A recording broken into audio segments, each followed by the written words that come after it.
Hi friends, welcome to SapaduNallaIrukku channel. எல்லாரும் எப்படி இருக்கீங்க? எல்லாரும் நல்லா இருப்போம். இன்னைக்கு இந்த வீடியோவில் புரட்டாசி சனிக்கிழமையோட மகிமையை தான் பார்க்க போகிறோம். வாங்க வீடியோக்குள்ளே போகலாம். தமிழ் மாதங்களில் 6வதாக இருக்கும் மாதம் தான் புரட்டாசி மாதம். ரொம்ப தெய்வீக தன்மை நிறைந்த மாதமாகவும் இது கருதப்படுகிறது. பகவான் விஷ்ணுவுக்கு உகந்த மாதமாகவும் இந்த புரட்டாசி மாதம் பார்க்கப்படுகிறது.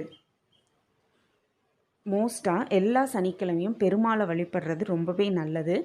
அது அப்படி செய்ய முடியாதவங்க புரட்டாசியில் வரும் சனிக்கிழமையாவது பெருமாளை மனதார நினைத்து பூஜை செய்து முடிந்த அளவுக்கு அன்னதானம் செய்தால் பெருமாளின் ஆசி நமக்கு எப்போவுமே கிட்டும்.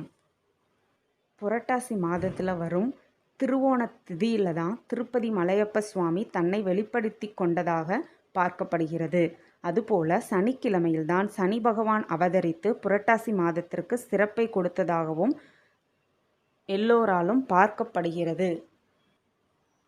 அதனால தான் புரட்டாசி மாதத்தில் வரும் சனிக்கிழமைக்கு ரொம்பவே மகிமை. புரட்டாசி மாதத்தில் வரும் சனிக்கிழமையில் விரதம் இருந்து பெருமாளை தரிசித்தோம்னா பெருமாளோட ஆசியும் கிட்டும். சனி பகவானின் கெடு பலன்களிலிருந்து நம்மை பெருமாள் விடுவிப்பார்.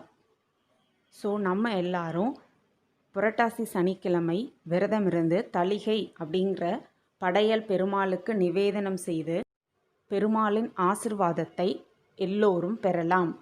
இந்த வீடியோ உங்களுக்கு பிடிச்சிருந்ததுன்னா லைக் பண்ணுங்கள், ஷேர் பண்ணுங்கள், சப்ஸ்கிரைப் பண்ணுங்கள். அப்படியே பக்கத்தில் இருக்க பெல் ஐக்கானையும் கிளிக் பண்ணிக்கோங்க. இன்னொரு வீடியோவில் பார்க்கலாம். பாய் பாய்.